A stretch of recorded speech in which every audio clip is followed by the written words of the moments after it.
अभी गौर करना, ये पिस्टन है ना, इसकी मूवमेंट ये हो रही है। अगर इसके रिंग कमज़ोर पड़ गए, इसके रिंग कमज़ोर पड़ गए, जो इंजन ऑयल होता है ना वो यहाँ तक ना उछल कूद रहा होता है।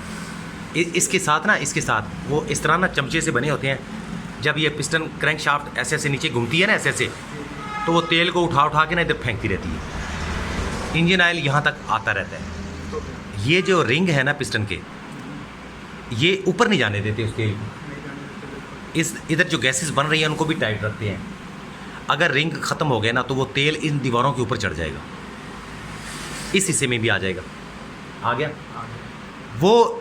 जब इंडक्शन कंप्रेशन पावर होगी ना, तो वो ज़ाहिर बात है वो ऑयल पावर स्ट्रोक में जलने के बाद एग्जॉस्ट के रास्ते बाहर निकल जाएगा। बात समझ गए? तो एग्जॉस्ट का जो पाइप है ना, उसके अंदर आप अगर उंगली घुमाएं ना तो आपको खुश्क वहाँ पे नज़र आनी चाहिए कालस। अगर ऑयली नज़र आ रही है ना, वो मतलब है कि यार यहाँ पे ना इसका तेल लीक हो रहा है, इसके रिंग पिस्टन काम कर रहे हैं, कम कर रहे हैं रिंग पिस्टन, तेल ऊपर चढ़ रहा है।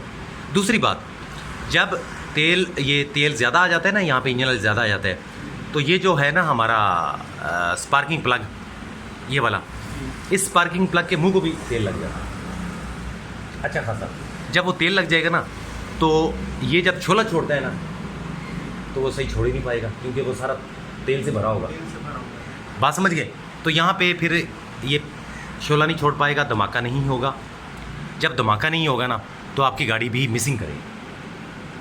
बात समझ गए? आप अपनी गाड़ी को मैकेनिक के पास लेके जाओ कि यार मेरी गाड़ी मिसिंग कर रही है, वो पहले तसल्ली कर लेगा कि यार स्पार्किंग प्लग तक करंट पहुँच रहा है। जब उसकी तसल्ली कर लेगा ना, फिर वो दूसरा काम ये करेगा, स्पार्किंग प्लग को खोल के बाहर निकाल लेगा। जब स्पार्किंग प्लग को खोल के बाहर निकाला ना, तो स्पार्किंग प्लग बिल्कुल नीट एंड क्लीन पड़े होने चाहिए।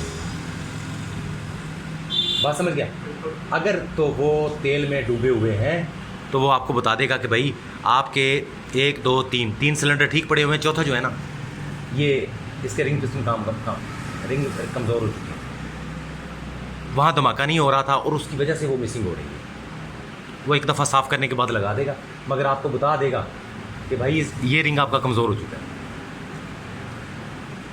अभी आप गुजारा कर सकते हो, गुजारा कर लो या नया काम करवा दो, ठीक है? इस तरह करके ना इंजन ऑयल, जो गाड़ी इंजन ऑयल खाना शुरू कर दे, उसकी पेट्रोल की कंजप्शन भी डाउन हो जाती है, वो भी गिरा देती है, ठीक है?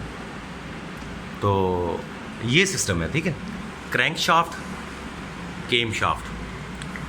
क्रैंक शाफ्ट के 2 चक्कर, केम शाफ्ट का 1 चक्कर। केम शाफ्ट ही क्रैंक शाफ्ट से ऑपरेट हो रही है। फिर ये केम शाफ्ट ना आगे डिस्ट्रीब्यूटर को भी ऑपरेट करती है, ये वाला जो करंट तकसीम कर रहा है ना, उसको भी ऑपरेट करती है। अगर ये किसी तरीके से चलना बंद हो गई ना, टाइमिंग बेल्ट, तो गाड़ी स्टार्ट ही नहीं होगी आपसे, गाड़ी स्टार्ट नहीं होगी। यार इसको समझ लिया जाए ना तो बड़ा मज़ेदार है, बंदे को पता चल जाता है। हम ऊपर से इसको बंद देखते हैं इंजन को, हम समझते पता नहीं अंदर कौन सी इसके अंदर कोई थ्योरी है, हालांकि सिंपल है। वो जो हमारा मैकेनिक है वो पढ़ा लिखा तो नहीं होता, वो 2 साल किसी उस्ताद के साथ लगेगा और वो सारी चीज़ों को समझ जाता है, ठीक है ना? तो पढ़े लिखे लोगों के लिए तो आसान है ये समझना। ये फंक्शन हो रहा होता है, पानी यहाँ पे सर्कुलेट हो रहा होता है इसके इर्द गिर्द, ठीक है? पानी नहीं होगा आपकी गाड़ी ओवरहीट हो जाएगी। सिलेंडर हेड भी गर्म हो जाएगा, ये वाला सिलेंडर ब्लॉक भी गर्म हो जाएगा, दरमियान में जो जैन किट पड़ी होती है ये वाली, इस बेचारी का नुकसान हो जाता है। बात समझ गए? जब इसका नुकसान होगा ना, तो इसको देखो गौर से, इसके अंदर तेल और पानी के ना अलग अलग रास्ते हैं। इन केस पानी अगर हेड के मुंह पे आ गया, इधर भी आ गया, इधर भी आ गया, तो जब ये पिस्टन मूव करते हैं ना, तो पानी को ये प्रेशर के साथ बाहर फेंकेंगे। पानी ज़ाहिर बात है यहाँ पे आ चुका है इसके सामने, तो पिस्टन ने तो मूव करना है, तो पानी फिर वो जो पानी होगा, अगर आप रेडिएटर का ढक्कना खोल दो ना, तो उसमें से